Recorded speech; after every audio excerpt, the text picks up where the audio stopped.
murakoze cyane. Rero ikintu gisanzwe kiranga Eklezia Katolika ni ubumwe. Ubwo bumwe nabwo bukaba ari uko dufise umwungere umwe, hanyuma hakaba hari ubwo bumwe bukaba buserukira kandi mu kwijambo riba rimwe, duhimbaza bimwe. Nukuvuga ku munsi igihe tuba turiko turahimbaza hose amajambo asomwa namwe, nukuvuga n'ibisabisho bikaba bimwe. Maze rero ivyo byose bigaheza hagaca papa kumva ko ari we aheza akagira muri ubwo bumwe, mugabo bivuga Yezu Kristu ko ari we bumwe bwacu. Rero benshi kiretse kumbure abahimbariza mu bisata, mugabo nabo nyene guhimbaza ku bisata ico kimenyerewe nuko ari guhimbaza umunsi w'Imana ata musaseredoti ahari. Mu bisanzwe mu bisata ntibahimbaza mu ndwi hagati. Ariko abari ku maparuwasi ngira ngo guhera ku itariki 18 hari kuwa mbere barumvise yuko turi mu ndwi, twinjiye mu ndwi yo gusabira ubumwe bw'abemera Kristu. Hanyuma rero kumva yuko hari imisa, kuko bujya mu gitabo c'imigirwa y'imisa harimwo ibintu byinshi byo gusabira usanga bitegekanijwe, hakabamwo rero n'ico cyo gusabira ubumwe bw'Abakristu. Nukuvuga rero hariho inkuka y'imisa guhera ku wa mbere gushika ku itariki 25 nzero. Iyo tariki 25 umunsi mukuru hambaye cane wihinduka rya Sawuli, wari we havuye abaporo. Kandi rero iryo hinduka rya Sawuli nukuvuga burya novuga ko Eklezia cifata yindi ntumbero imbere yaho Sawuli atarahinduka, siyo ntumbero yari ifise. Kuko Sawuli urabona uwari we yahindutse Paulo ari we havuye yandika n'amakete menshi, yandikira ama Eklezia menshi tubona yatanguje no mu bapagani. Nukuvuga yuko ihinduka ryiwe rero rihimbazwa, kuko novuga ko ryahaye uwundi muvuduko Eklezia. Yahaye uwundi muvuduko Eklezia. Maze rero uwo Paulo tukamubona nko mu banyakoreni ahavuga ati mwebwe burya nasanze mukigenzwa na kamere. Ati nasanzwe mukigenza nka kamere, nanje ndaheza ndabagaburira, ndabahaye amata y'abana, sinigeze ndabaha imfungurwa z'abantu bakuze. Ati kuko mu gihe hagati yanyu mukivuga ngo jewe ndo kwa Apolosi, ngo jewe ndo kwa Paulo, ngo jewe ndo kwa Kefasi, undi ngo ndo kwa Kristu. Ati none uwakuambiwe ninde? Ni Kristu. Ati mu gihe rero mukiri muri ivyo by'amashari, muri ivyo nukuvuga yuko mutaragenzwa na mutima. Ati nturagenzwa na mutima. Rero uwo ni wo munsi usozera iyo ndwi yagenewe ubumwe bw'Abakristu. Nkuko rero nabivuze ku buryo bwa liturgia nuko hariho imisi bigenewe, kiretse gusa yuko ku itariki 22 bene itariki 25, kuko kuri iyo tariki 25 ntituzohimbaza ivyerekeye ubwo bumwe bw'Abakristu, tuzohimbaza iryo hinduka rya Sawuli. Rero tuvuze ngo iyo misa, hari imisa tubanze twumva ubwa mbere. Iyo tuvuze ngo imisa nkuko Eucharistia, liturgia, nukuvuga yuko aho babiri canke batatu bakoraniye mu izina rya Yezu Kristu, bakoraniye mu izina rya Yezu, bakoranijwe n'iryo zina, nukuvuga bakagira bimwe, bari mu bumwe nkuko nyene. Naho iki kiganiro naho twama turiko turagicisha ko inyigisho zigatangwa, biragoye ko abantu baja mu bumwe, kuko ndetse n'ubwo bumwe bw'abemera Kristu ubwa mbere bwa bumwe bwategerezwa kubera muri liturgia. Nukuvuga iyo umusaseredoti amaze gutangura akagira dukorane ngaha ku izina rya Data n'irya Mwana n'irya Mutima Mweranda, ati nimuhorane umukama. Mu bisanzwe twese nk'ingingo z'umubiri umwe twategerezwa kugira bimwe, ibimenyetso bimwe, n'inyifato imwe. Nukuvuga nitwaba twicara turicara, nitwaba duhaguruka turahagaruka, nitwaba dufukama turavukama, nk'ingingo z'umubiri umwe. Maze rero ariko kenshi usanga ivyo hariho, sinzi ko ari ingirano kutamenya ingene indinganizo itunganyo rya liturgia ko rifise amategeko rikurikiza, ati aha biragenda gutya, kandi ikaba bifise n'insiguro, mugabo benshi bakaba batabizi. Nivyo kwandikwa none Abakristu bakaza barabimenya. abakristo ni muri ubu buryo nyine tugenda turabibabwira kuko urumva bo ntibaheza ngo bashikire kijya gitabo kirimo iyo migirwa. Kumbure hariho nk'ubu turabona ko hariho za komisiyo za liturgia ku maparuwasi. Rero no kuvuga yuko hakaba n'ubutumwa bwacu, no kuvuga iki gisata cyo ku rwego rwa diocese kigenewe liturgia n'inyigisho nkomeza kwemera. No kuvuga bici dukoranye n'ayo makomisiyo ari ku maparuwasi. Ni naho rero tugenda turaca, kandi si nayo gusa makomisiyo, hari n'imigwi tugenda turaca ko kugira ngo bashobore kubimenya, bamenye ingene ibintu bigenda. Hanyuma rero mu nkuka z'imisa kenshi bakaronka izo nyigisha abakristo kumbura imbere y'inkuka y'imisa kugira ngo bamenye yuko ubwo bumwe tugira bimwe, inyifata imwe, kandi niho duheza tukagira gute, tugakirurutsa umutima. Nkuko bavuga iyo tumaze kumva ijambo ry'Imana, igice ca liturgia y'ijambo ry'Imana riheze, hari igice avuga ngo kirurutsa umutima, kirurutsa umutima. Nukuvuga nibi nka bimwe Paulo yariko aravuga ati, burya rero mwebwe nasanze mutagenzwa na mutima, mukigenzwa na kamere. Kubona mukiri mu bintu ngo ndo kwa Kefasi, ngo ndo kwa Paulo, ngo ndo kwa Apolosi, ati ibyo ahubwo kumva igihambaye ko ari ku ruwa Kristo, kumva ku ruwa Kristo. Aha rero niho novuga nti iyo ndwi ubwa mbere izishingiye kuri ubwo bumwe busanzwe bwigaragaza muri liturgia, aho tuba tukirutse umutima, tukaba tugizwe umutima umwe, kumva ko umutima utakiri mu buntu bw'ubucogocogo, mu buntu nyine butagigize, ni ukuvuga umutima wakirurutse. Yego urumva harimo na korale zidufasha iyo koko zizi ubutumwa zifise muri za ndirimbo, zigatuma hagera ico gihe n'ijambo twaronse n'inyigisho twaronse n'ibisabisho twabaronse muri liturgia y'ijambo ry'Imana, tukaba tugezaho dukiruruka kugira ngo nkuko bavuga ngo liturgia niki, ngo ni isoko, ngo be ni songa canke ishikaniro. No kuvuga nta kindi kintu kiriho ngaha, tukiri ngaha kwisi nk'abakristo dushobora kuronka gihambaye isumba inkuka y'Eucharistie. Rero ni cagihe cyo kunywana na Kristo, gusangira. Nuko rero natwe tuba twamaze gukirurutsa umutima, tukava muri ibyo bintu by'ubucogocogo, muri ibyo bintu bitubuza nyine bya bintu bifite agaciro gato nk'ibyo ngo ndo kwa Apolosi, ndo kwa Paulo, ibyo tukaba twamaze kubirengera. Mbega Padiri, nkabaciriyemo iyi ndwi yahariwe guhimbaza ubumwe bw'abemera Kristo, hari isano bifitaniye na kujya tubona mu madiocese bagira bati turahuye n'abaporoti, tugiye hamwe kugira ngo tugire igisabisho cerekana ubumwe? Ego ivyo no ivuga ko muri cyo gisabisho mugabo ntituwogifatira nk'inuze ya liturgia. Kumbure ejo mu kiganiro cy'inyigisho nkomeza kwemera, kumbure nk'ibyo niho bizoheza bikaronka intuze, tukabironkera umuco.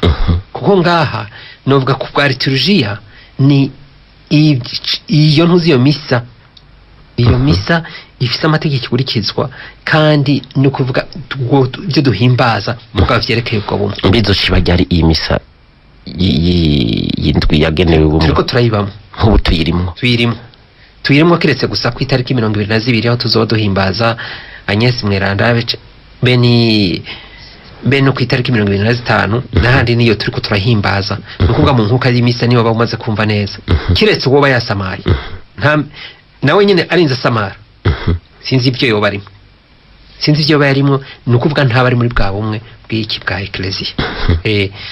Aha rero twese turiko turahimbaza, nibyo turiko turahimbaza muri yindwi. Imisa ziba ni misa igenewe ubumwe bw'abemera Kristo. Nta majambo abiranga makuru bagenda cyane, nibyo nagira shikeko. Rero iyo misa igenewe, iyo ndwi igenewe ubumwe bw'abemera Kristo, icambere usanga bijanye nuko hari akajambo kenshi usanga ari izaburi y'inyinjizo, igihe atandirimbo y'inyinjizo yahabaye, kumbure kubera atabaririmbira Imana bahari.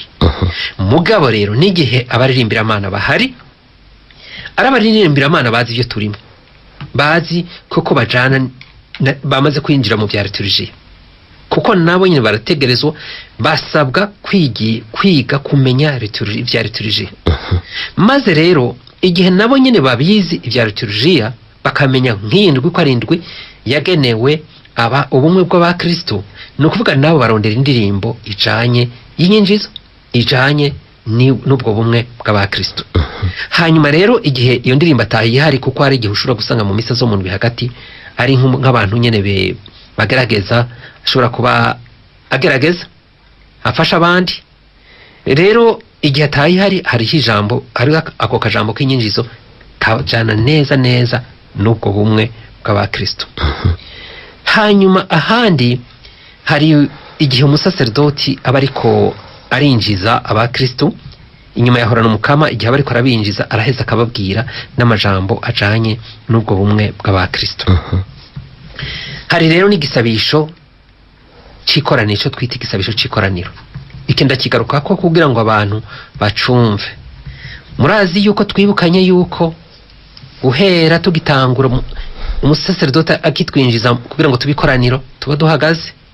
Hariho rero igisabisho citwa c'ikoraniro, no kuvuga ni hamwe avuga ngo dusabe maze agacagira agacerere kugira ngo twegeranye ibyo byose dufise tubivugire mu mutima, hanyuma nawe ace abihereza, rero abihereze muri ico gisabisho gipfunyapfunya. Novuga ni cigeranije bya bindi byose kugira ngo abihereze umukama, ntibihave bitubera intambamyi kumva ijambo ry'Imana. Hajya avuze dusabe umusaserdoti, twega Abakristo tuba turi gusenga tukiguca kunama canke tuguma duhagaze. Oya, nukuvuga ibya bintu ufise mu mutima bishobora ucu bivugira mu mutima wawe, ugashikiriza igisabisho cawe. Kuko mu nkuka y'imisa nta handi hari uburyo bwo kugira ngo bijye ufise imyitwarariko. Nukuvuga ibyo usabira wewe nk'umukristo umwe ni harya, kuko nawe acagira agacerere, niko babidusaba. Hanyuma tugaheza tukabishikiriza mu mutima. Nk'ubu nk'akarorero, sinzi ahantu nagiye, hanyuma sanga baravuga ngo ku gisabisho rusange, ngo ubu rero ngo umwe wese ngo navuge igisabisho ari mu mutima wiwe, ntikiba kikibaye rusange. Oya, ntikiba kikibaye rusange. Ico ni gisabisho cari kuvugwa hajya nyene muri kiye gisabisho c'ikoraniro. Niho kiba cari kuvuga. Abasaserdoti benshi hajya nyene ku bisabisho rusangi barakunda kuvuga ati akanakanya kumwe wese ahavuga ikiri ku mutima, hajya ntivyumvikwa. Oya, mu bisanzwe hajya ntikiba kikibaye rusange. Ntikiba kikibaye rusange kuko ni ivyo muri rusange, ariko wowe ivyo ufise ni muri kiye gisabisho c'ikoraniro. Kijya no kuvuga imbere yuko twicara kugira ngo twumve ijambo ry'Imana, kandi no kugira ngo ntibihave bikubera intambamyi, kuko cane cane ikintu kibuza umuntu kumva ijambo ry'Imana nka kumwe ko abigishwa b'Emawusi, niyo myitwarariko uba ufise, niyo myitwarariko koko biba bikuremereye. Kuko naharya turirimba ngo bimwe bita mu kilatini kivuye mu kigereki ngo kiriye reisoni, Kristo reisoni, kiriye reisoni, nuko gira imbabazi, gira impuhwe. Nukuvuga hari ibintu tufise biteye impuhwe, uwo tugirira impuhwe. Rero muri ivyo byose bica byegeranywa bigaherezwa. Rero muri ico gisabisho c'ikoraniro muri iyi ndwi, no kuvuga ikijanye n'ibijanye n'ivyo bicumuro vy'iki byo kumacakubiri mu bemera Kristo. Kuko urumva ni igitsitaza, kuko ni igitsitaza. Nk'ubu twebwe sinzi, urabona abamisiyonari baza ari Katolika, abandi gacaza abaporoti bakaza bavuguruza ati none ivyo muri ko muratubwira uwo Kristo mutubwira n'umwe canke so umwe. No kuvuga ukumva ni igitsitaza, kandi kuko urumva bwadushikire bwaramaze kugira gute, bwaramaze kujamwo ayo macakubiri. Sinamacakubiri gusa n'amacakwinshi. Hanyuma rero muri ico gisabisho harimo amajambo ajanye n'ubwo bumwe bw'abemera Kristo. Ahandi ibisomwa byovyo ntibijanye n'iyi ndwi, ibisomwa ni bisanzwe byo mu gihe gisanzwe. Mugabo ku gisabisho cyo kumashikanwa, muribuka yuko iyo igihe c'amashikanwa, iyo amashikanwa amaze gutegurwa, hanyuma aho umusaserdoti avuga ati nimusabe abavukanye, iyo bavuze ngo nimusabe murazi ko dusha duhaguruka. Aho rero niho ico gisabisho naco nyene kijanye n'iyi ndwi y'ubumwe bw'abemera Kristo. Amajambo arimo asabira ubwo bumwe bw'abemera Kristo.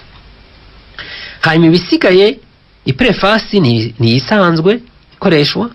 Hanyuma kandi kugenda gushika hariho agasabisho kavugwa, akajambo kavugwa kabaraki, akajambo kenshi kavuye muri Bibiliya. Imbere yo gusangira, iyo atandirimbo yo gusangira ihari, nukuvuga hariho iyo bagiye gusangira mu gacerere, kuko hari igihe basaba gusangira mu gacerere. Hariho rero akajambo umusaseridoti avuga imbere yo kwihereza ahejeje kwihereza amaraso ya Kristo, kuko benshi hari abatabizi bagaca bakavuga, ugasanga bakavuze imbere yuko akakavuga imbere yo kuvuga ngo igihe avuga ati igihe yahereza umubiri n'amaraso ya Kristo, kavugwa inyuma ari uko umusaseridoti urya nyene yahereje nk'uko y'imisa ahejeje kwihereza amaraso ya Kristo niho aca akavuga, niwe nyene aca akavuga mugabo akavuga ryari, akavuga igihe atandirimbo ihari. Hanyuma ako rero nako nyene ako kajambo kerekeye ubwo bumwe bw'abantu, mbeka bakavuga gutaho kajambo karahinduka nk'ubu akariko karavuga kuri muri indwi, naho kavuga ati hamwe Yezu yavuga ati kugira ngo tubumwe dawe ube muri jewe nanje mbe muri ese nabo bo bumwe. Urumva niko akajambo kavuga nko muri misi niko kavuga muri indwi, kuko kajanye n'indwi nyene. Mbe nimba ataho kanditse naho bishika umusaseridoti karahereza inkoka ya misa akibagira, karanditse gasanzwe kanditse muri kijya gitabo, gasanzwe handitswe muri kijya gitabo, ico gituma burya byose biranditse, bakatubwira ati ngaha biragenda gutya, birakorwa gutya, nukuvuga ngaha urifata gutya, burya bisanzwe byanditswemo. Biranditswemo, nta kintu gishasha tuzana hajya. Kuko natwe kuri liturujia ni ikintu kiturengeye, ko tubona hagiye agomba ahereze hariho ubufukama nyene agakubita inkoro hasi imbere ya altari, hanyuma n'abandi usanga nyene umengo ntibagize cyo kimwe. Mu bisanzwe hagiye bakubita inkoro imbere ya altari, agishika nigihe biba bitumberanye altari tumberanye na nitaberenakuru. Igihe bitumberanye nitaberenakuru ni naho agera ivi hasi. Mugabo igihe itatumberanye, tufate nk'ubu muri katedrale, muri katedrale nukuvuga ubu ntamvo yo kugira gute kugera ivi hasi imbere ya altari. Iyo vi gusa rigera ryari ca gihe imbere yo gusangira, ni naho aheza akagera ivi hasi, kuko Yezu Kristo aba ari kuri altari. Yego rero ako kajambo nk'ubu muri indwi y'ubumwe bw'abemera Kristu gasanzwe kavuga ubwo bumwe bw'abemera Kristu. Hanyuma inyuma rero burya hari ikintu nagira kuvyerekeye, murabona ko abarundi duha agaciro indirimbo yo gukenguruka. Ariko mu bisanzwe hari igisabisho gusa cyo gukenguruka, ico cyari kiye gisabisho cyo gusozera, burya nico kenguruka. Rero ico naco muri indwi yagenewe ubumwe bw'Abakristu, nukuvuga naco nyene kivuga ubwo bumwe bw'Abakristu, kugira ngo atabasangiye umubiri wa Kristo bagira umubiri umwe, rewe Ecclesia bazosangire ku meza amwe. Niyo majambo y'ubwo bumwe ahari muri ico gisabisho muri indwi igenewe Abakristu. Uko rero niko guhimbaza kwa liturujia, kuko nk'ayandi makoraniro yose abaye ibisabisho ayahuza abemera Kristu bahurira hamwe bagasengera hamwe canke bagakorera ibikorwa hamwe, ibi sinovuga ko ari bya liturujia, kuko ubwo rwego ntiturarushikira bwo kugira ngo iyo guhimbariza hamwe ku meza amwe. Rero gatoya ngarutse muti none iyi ndwi ya jiti, iyi ndwi ya jiti novuga ko yatangwe guhimbazwa ubwa mbere mu 1908, hari ku itariki guhera ku itariki 18 gushika 25 0 mu 1908. Muti byavuye hehe? Numu ministre w'umunyamerika yari mu rushengero rwa episkopaliano, hanyuma mu nyuma aza guhinduka abo mukatolika. Hanyuma rero ni nawe novuga yiyumvise mwo muhamagaro w'intumbero yo kugira gute y'ubumwe bw'abemera Kristo. Mugabo muri ico gihe we uko yavyumva yumva nyene yuko ari kugaruka mu ruhongore rw'icicaro ca Roma. Hanyuma rero buke kuko burya iyo umuntu arosi iyo nema w'umuhamagaro bigenda ingene hagira abakurikira, ariko we niyo muri iyo ntumbero yarafise kumva ko we yarahindutse ava muri episkopaliye yano, hanyuma aza muri Ecclesia Katolika. Yumva nyene yuko ubumwe bw'Abakristo ari uko kugaruka. mu nyuma rero niho nko mu myaka y'ijana igihumbi kimwe amajana 930 novuga harongowe bifashijwe n'umusaserdoti yitwa Paul Couturier. Niwe yahavuye rero biva muri ibyo vyigisabisho bikaja muri iyo ndwi kuko yumvise uwo muhamagaro wo kugira ubwo bumwe bw'abemera Kristu. Kuko ni nk'ivyo Paulo nyene yavuga, kandi aba bose uko ari babiri, yaba Paul Couturier canke yaba Paul Watson nawe nyene bose bitwa ba Paul. Rero bakumva uyo muhamagaro w'ubwo bumwe. Novuga rero ko buke araho iyo ndwi yagenewe ubumwe bw'abemera Kristu, hama hakaba hari iyo misa bigenewe kumva ko tubisabira kandi dufise ntumbero naho bitarashobora kuja mu buryo, kuko naho bitaraja mu buryo cyane cyane bihereye mu mitima yacu tukumva yuko bikenewe yuko haba ubwo bumwe, aho kwama turiko turagira gute, turiko turashihana kandi tuvuga ngo twemera umwe, abantu bagashihana bapfa Yezu Kristu. Kandi Yezu Kristu ari we yabomoye impome z'urwango. Aha rero nibi kumva rero natwe ibyo bintu ari byo dusabira, tukabiherereza inkuka Eucharistia. No kuvuga yuko hari ico umukama bariko arakora, umugabo tutabona neza ingene kizoheza kikaranguka, umukama ari we wenyene akibona ingene kizoranguka. Rero ni bituriko turahimbaza, ni biduhimbaza, ariko twumva yuko natwebwe muri Ecclesia ubwa mbere bihereye muri iyo nkuka Eucharistia kumva tugira bimwe naho hashobora kugira aka kiyongera kugira ngo kibivanye naho bariko barahimbariza. Kuko kumbure guhimbaza ngaha mu gisagara yego bikorwa ni bimwe, ariko usanga hari akandi kantu kagize kurusha ruguru. Hanyuma hakaba rero ni kuko muri Ecclesia hari utuntu twinshi. Burya muri Ecclesia hari imigwi myinshi ku buryo usanga uyu afashwa na kiriya, ariko ibyo byose mutima mweranda akaba babigira muri bwa bumwe, twese tukaba muri bwa bumwe. No kuvuga ko inkuka Eucharistia gaheza ikatwungira bwa bumwe. Aha rero ni ibiturimwo, ni ibituriko turahimbaza tugire Kristu. Naganze Kristu hari akantu mwavuze ko ku itariki ya 15 hacana himbazwa uguhinduka kwa Sauli. Mbere yuko Sauli ahinduka yarameze gute? Sauli mbere yuko ahinduka no kuvuga yuko yari umufarisayo nyene koko. Kandi ntovuga nti yari afise igishara cyo kugwanya Kristu. Kuko turibuka n'igihe igihe bica Stefano nawe agashingira nta Yezu Kristu. No kuvuga ko ngo impuzu abamuteye amabuye, abamwicije amabuye niwe bashehereje impuzu, niwe yarabafata impuzu, ngo kandi yarabinezerewe cyane. Kuko rero nkuko we yari umuyahudi w'itarasi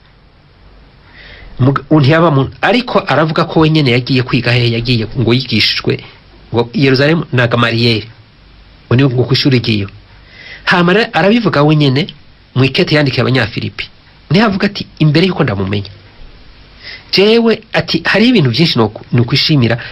Nawe rero avuga ati naratoteje Ecclesia kuko yumva nyene abantu bara ubu ni Sauli avyivuga. Avuga ati je numva nyene bari barazimiye kubona bemera wabambwe ko ari umwana w'Imana, kandi ijambo ry'Imana rivuga ati wabambwe ku gitara kavumwa. Rero nico gituma yavuga ati abantu barazimiye, akabatoteza akabafungisha. Turazi yuko anabonekewe agiye Damasi, agiye kurondera bemera Kristo kugira ngo abate muri yombi. Hanyuma umuco uramuhwikira, arahinduka atangura kubicabona ca Kristo. Nico gituma tuwuhimbaza mbere ni n'umunsi ukomeye cyane. Ubu niwe asigaye yitwa Paul. Niwe yitwa Paul. Umwe twumva yandika makete menshi. Yego. Murakoze. Mbega mwiyindwi y'ubumwe bw'abemera Kristo hoho uruhara rw'abaririmbira Mana n'uruhe, bisunga indirimbo zimeze gute? Muri izo misa rero nukuvuga nyene kumva ko barondera ahari mvuze abaririmbira Mana. Burya hariho abahingura indirimbo ari bo bita compositeur. Compositeur nabo ubwabo nuko baronke ntuze mugabo nuko baba basobanukiwe ivyo tuba turimo, kugira ngo baronke inyigisho zibafasha nyene kugira ngo ntizibe indirimbo z'ivyakatsi gusa zimwe z'imidundo z'iki gihe ngo inyoni yaritunze kuko urabona muri iki gihe nta bantu bagira indirimbo nyene wumva ko ifise uburemere hari naho rero n'abantu ze baca bakurikira nk'uko basanga indirimbo ntizifise akanovera nyene k'inyigisho ndoramana rero nabo hari abazishyira ku muziki hakaba rero nabo rero baziririmba abo bazitora nuko barondera indirimbo z'ubumwe bw'abemera Kristu. Murakoze. Mbega Padiri, hajya muri nkuka ya misa hari igihe umusaseridoti usanga ajya amajambo avuga ugasanga bajya barimbira Imana nk'uri kuri bijya vyuma aguma avuza akapiano bukebuka akayingiriza bukebuke umenga rikajana nawe mujya mudiho mukoresha bijya anya hari ico biheza bikica canke vyiza yo bireka. Rero bijya muntu ze mu ringanizo ya liturgia no kuvuga navyo hari abo bavuga ati ivyo birabujijwe reka kugira ngo aya majambo yumvikane kuko ningene natwe tuyaririmba aya majambo baratubwira ingene tuyaririmba kugira ngo ntuhavugira gute ntuhave wica insiguro y'iryo jambo rero nabo no kuvuga hari abapfa gukurikira gusa kumenya aho ashobora gushama ako kantu ze koroshe hariho mugabo atari cugiye umusaseridoti ariko aravuga hari uwanditse ati amahoro ngo mbega none mu yandi madini yemera Kristu nta rukiza ngo ruriyo ni gwaba ruriyo ngo abagatolika ngo boba babarusha iki? Icambere rero no kuvuga yuko mu bwa mbere muri ayo madini yandi yemera Kristu hari nawe igikorwa cagibereyeyo catanguriyeyo kumva yuko nabo nyene barabonye ko bakeneye kuja hamwe kumbure bareka kuja ntibumva guho bahamagariwe kuja hamwe na Roma kuko bumva ko menga basubiye kuba abagatolika hanyuma mugabo nabo bararondera ikintu cogera kibahuza bita ecumenisme mu gifaransa sinzi ngene twumve nyene ko ari ubumwe bw'abemera Kristo mugabo byahereye muri abo ni nka kurya usanga nka hariho abishira hamwe ugasanga bagize hari umuntu ku munogo. Allo bwakeye iri hose icyo rero ujya mu saseredoti yatuganiriye ibyo gusenga by'ubumwe bw'abantu icyo mvuga ngo ubumwe bw'abarundi ubumwe bw'abantu bwo kw'isi yose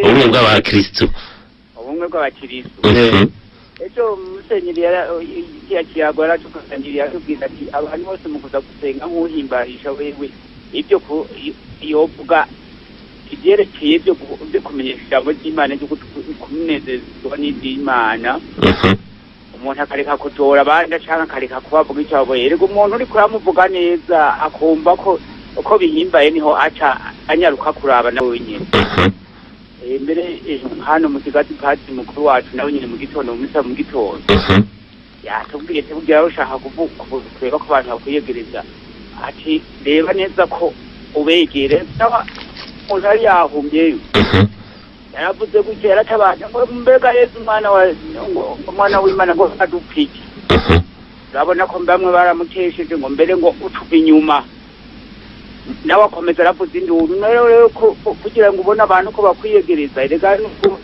kubiya ugatuma utwenga kandi ururimi rwiza ngo rucisha ngo inkamba ku kiraro none rero nuwigisha rero nk'uko mwabivuze muri karabine ijambo ry'Imana kugira ngo duhurikire hamwe twese n'ubundi wo muri izi dini ni ukumutumira tukumvikana nawe nyine yadutumira umuntu akumva icyo ariko aravuga nimba avuze cyiza mugabo wamuteze amatwi avuga icyo avuze cyose ukamutegura muri ko muratwe ukamushyiramo n'akantu ko gutwenga ukamenyera kuko n'Imana mu kugira ngo tuegeranye ni ukubera ko yari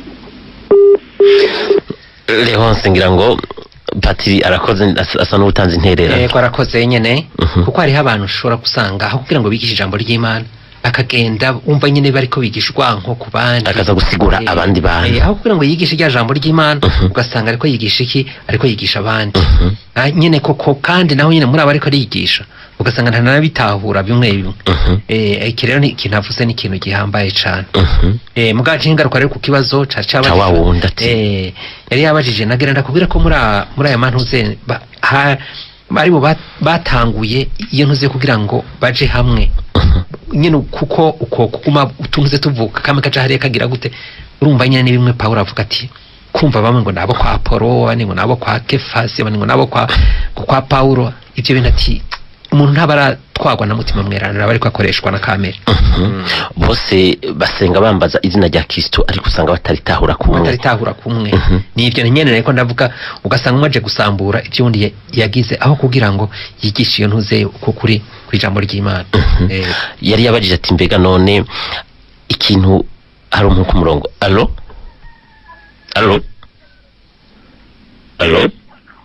Halo nakibukake. Bwakeye muri Ndamuke ninde tuganira gambe. Pascal muri Paruwasi ya Buhonga. Pascal Buhonga muhagarare neza ahantu muri. Utumvikana. Ego bazi kibazo. Ndamuke umusaseredoti. Ubumwe bw'Abemera Kristu. Niba yahamagara amadina aho duhurira hamwe n'ayahe. Ibiko muri cyo kibazo twebwe nk'amutabisi wacu y'agasenyero kwa Baptiste kare hejuru yacu. Ibiko yimbaza kwa gatandatu. Niyo baje gukora nta kindi bakora cyoze Kiliziya Gatolika. Twebwe cyo ibyo wacu papa. None nkabo mbona ko barebe kuzara batumira kugira ngo duhurire ku gisabisho kugira amahoro ya Kristu. Naganze Kristu Pascal. Yego cyane. Urakoze. Harundi ku murongo. Allo aravuye ku murongo. Allo yavuye ku murongo. Padiri sinzi ko Pascal ari cyo muvuga ari Buhonga ati hari bamwe bimwe Leonce yaraheje kuvuga ho gusenga baza kuvuga abandi bantu. Ivyo mu bivuga kwiki. Ego ni nyene turavuga yuko ivyo ni ibintu bitumvikana.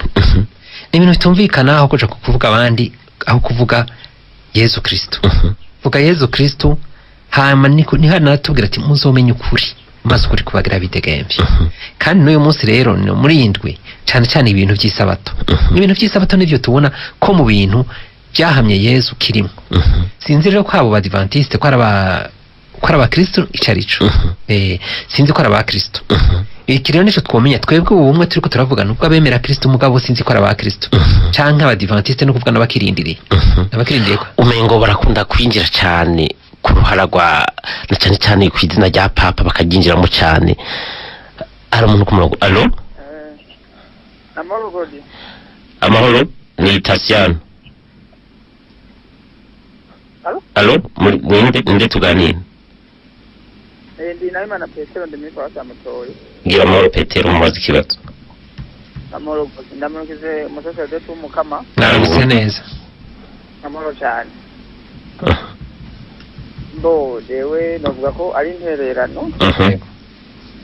Ego na cyane bake kuyindi muri mu bw'Abemera. Ariko nkabaza ntimbega iyo ndi byukuri nagenda bibona uri nko mu gisagara niho ugenda ubona byukuri ko mu kuki cya diocese nayibonye nko muri diocese nk'ura Bujumbura ndabibona muri diocese nk'ura Gitega na cyane mu gisagara. Ariko rero nkabaza bw'Abemera imisozi icyo gisabisho simbona kuntu gitunganye nagomba ukuntu ushobora kuba gitunganye.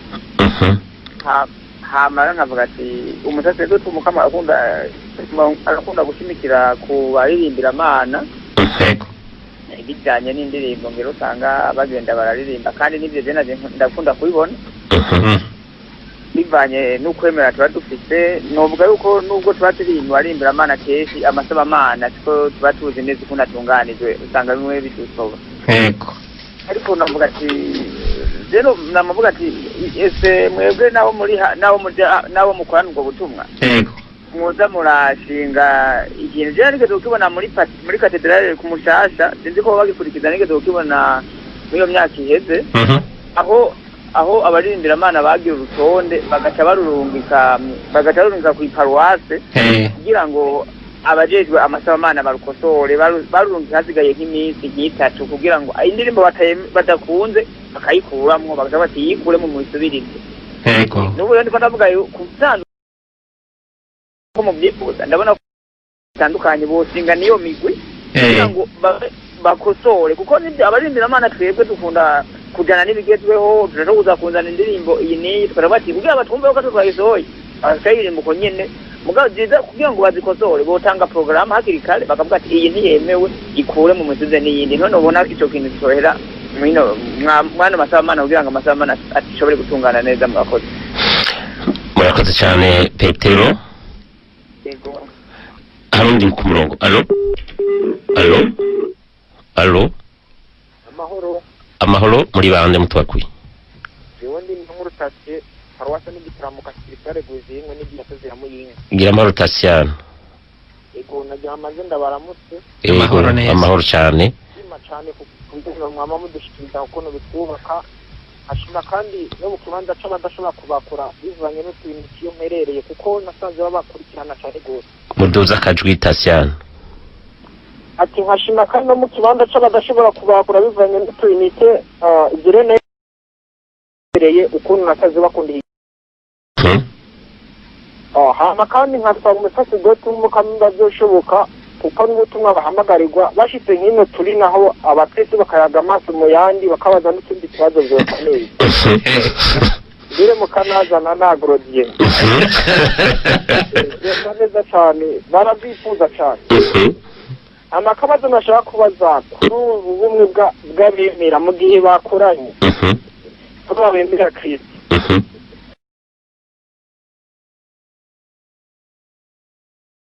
abakatolika mu yandi majambo kubemera bose yokunda igisabisho ko kiyoborwa n'umupasiteri kanaka w'umuporoti indirimbo zorubanye nk'iz'abaporoti mu gihe carongowe n'uwo mupasiteri rero kwitwa n'Islam byaca bimeze gute ko kabazo kise n'ikigira murake naganze Kristu Padiri ngira murabona ko ahanini abariko barakura kusi basa nabisunze ntibagiye mu twagiye mu kiganiro basa nabisunze kwa kujya guhura ku butandukanye kwiki gisabisho cyabemera mugabo batandukanye mu gusenga kwabo ntibagiye ku buryo bwa liturgia ako harako arico kavuga ko ego nukuvuga ko iki kiganiro mu byerekeye ico isabisho gitunganijwe kandi no muri paruwasi ya katedrale ejo ndabona baratumiye abantu ngo kugira bazokijemwo kizohabera ejo ku munsi wa 4 rero no kuvuga yuko hari ingene gitunganijwe ico sincinjiye muri liturgia si ku buryo bwa liturgia no kuvuga ko si uko guhimbaza ariko nuko gusengera hamwe kugira ngo banze gusengera hamwe basabira ubwo bumwe kuko hatarimo wa mutima wo kugira gute ukwinubana niko no bivuga harimo rero abo baba bafise umutima urongorokewe hanyuma natwe rero no kuvuga yuko ntitubigira uko ariko kose turafise abaturongoye babifitiye mu muco badufasha kugira ngo batuje imbere hama natwe ntiduhave tujana nyabahuru habe dusanga twavangavanze ibintu murakoze abo bakristo bo muri diocese ya Muyinga naho bavuze ko babifuza muzava mu bagendera kumburengira ngo mubigishe cyane mubona oya ngaho urumva twebwe turi mu gisata ca diocese nkuru ya Bujumbura hariya naho hari haba abajejwe ubwo butumwa hari kumbura abo nibo bazoheza bakabagenda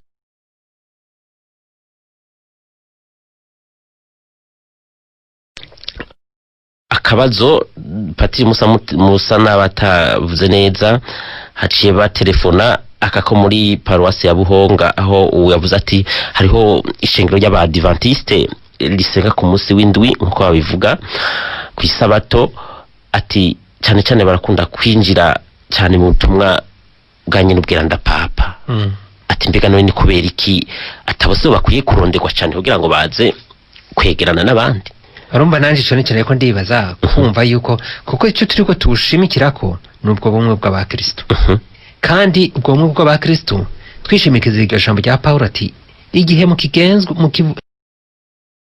ngo ndo kwa Apolosi ngo ndo hanyuma ati nimugenzwa aho nimugenzwa na mutima mugenzwa na kamere rero no kuvuga yuko niyaba ubwo bumwe kumbure kuko burya papa hari ico kintu c'ubumwe bwa Ecclesia Katolika kandi noneho ni atawo muntu ari muri ico kibanza cyo kwa Petero ubwo bumwe nibwo heza ngo bugire rero nigihe niyo baba babigwanya imvo yabo ntayonsi mugabo niba baba bitwa ko ari Abakristo bakabimvamo ko ari Bakristo mugabo ni uraho ati cyo dupfana kiraruta ico dupfa. Kumva rero ko ico dupfana kiruta ico dupfa. Hanyuma imvo ibibatuma je ntayo nzi gituma papa nyene bumva nyene koko bamugwanya pe. Hanyuma uko ubwo bumwe niba babwiyumvamwo rero ico nico boheza bagashira imbere. Ico nico boheza bagashira imbere kandi bakubahiriza n'abandi. Erega burya n'urufasoni kubaha abandi navyo ni kubahiriza ubundi mu bwigenge bwiwe mu budasabwiwe. Ngira kumbure nico kitatahuritse neza baratahura neza. Kitahurize kumbure ni bonyene bogisigura. Kandi kumbure nk'ubu no babaza na bonyene. Bose barya basi. Harwanditse ati ndabaramukije Padiri ngwa vayo handitse ngo ntihagire igishusho na kimwe munamira ngo akababona ngo dukunda ngo kunamira ishusho ya Bikira Mariya ngo nta kosa ryo baririmwo no witwa Kiyoni ntiyavuze ahari ni aba ari ivyo ariko arashimikira ko araba mu gitabo c'ibiharuro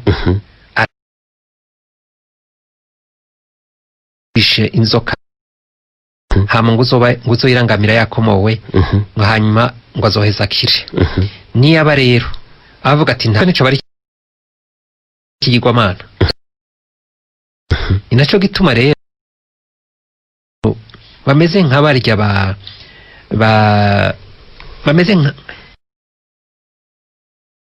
turabona burya isabato yagiriwe umuntu yagiriwe isabato ariko bobo nukuvuga ntibavyumve. Hari ibintu biba by'uruhererekane abantu badatahura. Hari ibintu by'uruhererekane abantu badatahura. Hari umuntu yatanguje idini hanyuma uwo muntu yatanguje idini igihe bagize ikoraniro bakoranye hari kiyabo.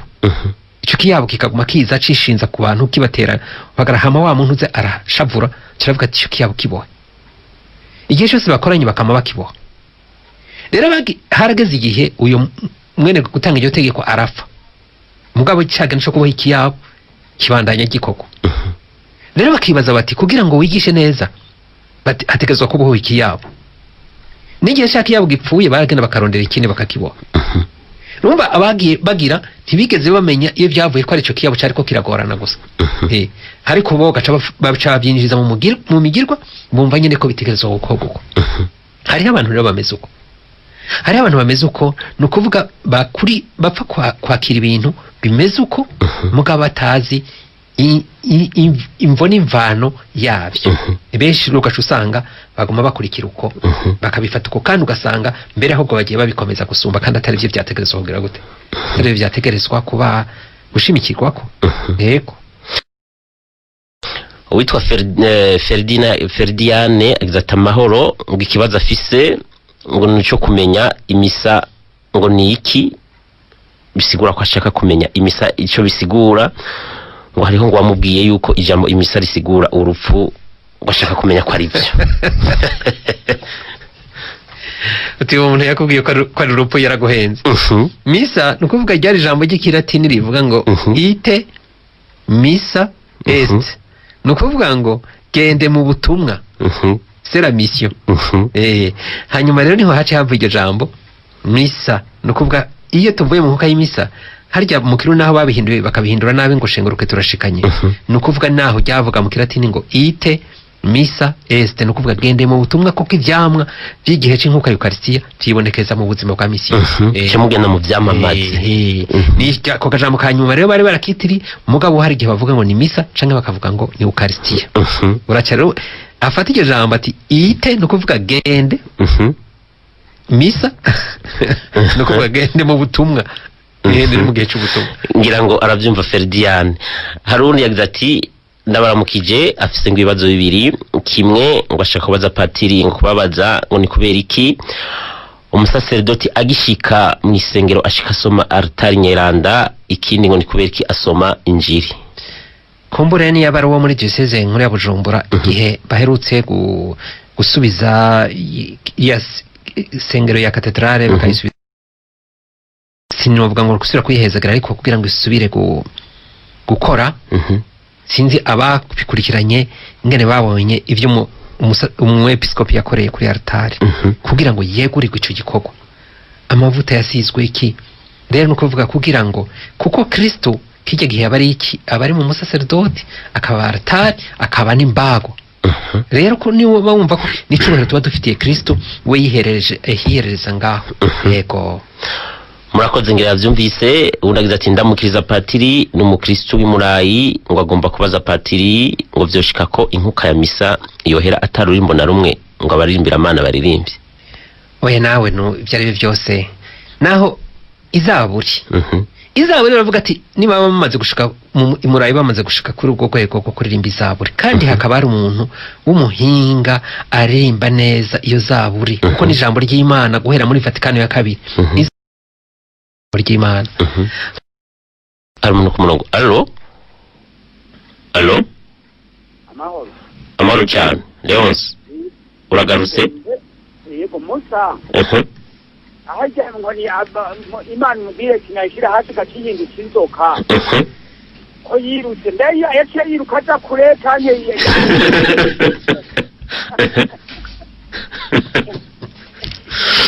Leonce ko nagusomye bunye ugasomye bunye. Yego ndiko ndabisoma ndabona ko yagitereye ngo ni hasi gihe ari kamusoma amanye Israeli yaciye aba nk'uwiruka ngabo yerekeye hasi cikinzo kugira ngo ngire utorere acayitora.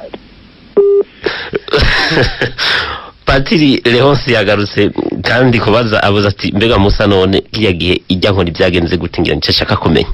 None wumva bitari biteye ubwoba.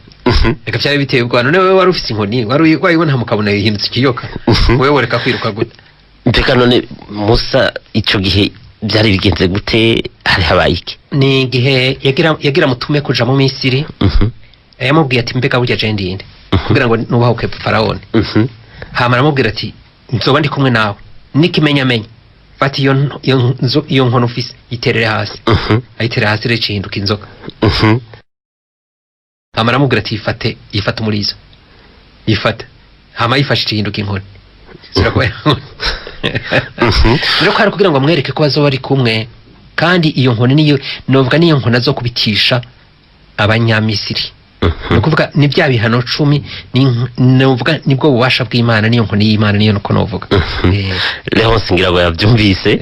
Turangirize kwiki kibazo agize ati tugire Kristu witwa Desire ari mu Rumonge ngo yihweje ubuhinga liturgia cyane cyane y'ibisomwa ngo yitunganije ngo arabitangarira ngo ninde yabikoze ngo hari ryari. Nukuvuga iri liturgia cyane cyane itunganywa rishasha ryo muri Vatikano ya kabiri ryabaye mu 69 aho inama nkuru ya Vatikano yari irangiye ni naho haci hajamwe rero n'izaburi twariko turavuga ni bisomwa bikaba bitatu ni naho yatunganijwe ukundi kugira ngo ijambo ry'Imana rigire ikibanza. Ni naho na ya myaka 3 kugira ngo bibiri bisomwe yose ni hakaba rero ko guhimbaza ko ijambo ry'Imana aho byavuye maze ni muri ryo tunganywa rishasha kandi none ijambo ry'Imana naho ritari rifise ikibanza gihambaye nk'icubu ryari rifise ikibanza. Yego murakoze Padiri akanya gasa naka turenganye ikiye mwanya wagenewe kino kiganiro sa n'ugeze ngira ngo dusozere naho tubona ubutumwa bwari kubuza kwino nyigisho bwari bwinshi ariko dusabe abo batatwanguranye natwe kino kiganiro baze kujya ku radio zabo igihe cy'isaha 3:15 z'ijoro aho kino kiganiro kiza guhera ku ntango gushika kuno musozo wacu. Tubashimire ngira ngo tubakengurukira kuba mwamamuza mukigisha abantu benshi biciye mwinsamirizi no muri kino kiganiro biri mu butumwa mujejwe kandi navyo mwemewe navyo mwemeye umukama akabatorera. Tubandanye tubibashimira. Imana ishimirwe cyane. Musabiki Abakristu mwiyindwi yagenewe ubumwe bw'abemera Kristu barongowe n'abasaserdoti nyene babaje imbere kugira ngo koko bumve cyane cyane kwico dupfana kuko nitwaba tuvuga ngo dawa twese iyo twese ni bande nabo bemera Kristo. Nitwave twibaza ngo abantu bose ngo ni iyo twese ngo nabantu bose nabo bemera Kristo. Aha rero niba bakumva ati ico dupfana kiraruta ico dupfa hanyuma nitwaba ico dupfana kiruta ico dupfa twumve ntitube nkabo dukurikira iyo nzira y'iki yabo bagenda kuja kugira gute gusambura abandi ariko tube mu nzira y'ukuri n'urukundo. Murakoze cyane. Nshimire Leonce yari muri Pawase ya Rugazi diocese ya Bubanza, Pascal yari muri Pawase ya Mutoyi, ya Buhonga, Petero yari muri Pawase ya Mutoyi, Tasie yari muri diocese ya Muyinga Paroisse Gitaramuka. Mwakoze cyane mwege mwese mwanditse ubutumwa butandukanye kugira ngo muronke umuco. Dusabe n'imbabazi kubo tutashoboye gusoma ubutumwa bwabo kumvo z'umwanya. Umukama Imana yacu nabibahezagirire, dukengurukire namwe bakunzi ba kino kiganiro, mbere muhamenyera byinshi mukahakura inyigisho nyinshi zizobafasha mu buzima mbere bikabatuma namwe mubibwira abandi. Ndashimiye Dieudonné Ngendakumana yatubaye hafi mu buhinga bw'ivyuma agatuma ano majwi twavuze muyumva neza. Dukengurukire kandi n'abaza kubandanya bakora aho ndavuga Salvatore Nahimana, muze gusubira kucumva neza igihe cy'isaha 3:15. Alexis Gordien mubona naremesheje kino kiganiro. Ndabashimiye, ndabakengurukira, ndangiza ndabipfuriza n'ibikorwa byiza na gahwane.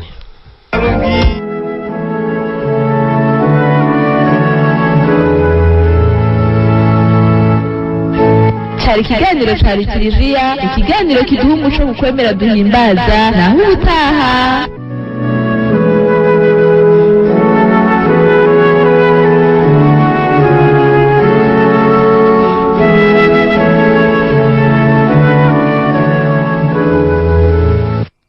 Radio Maria Burundi, Jigimani wacu nukore tukayegurukire mu vukani Alex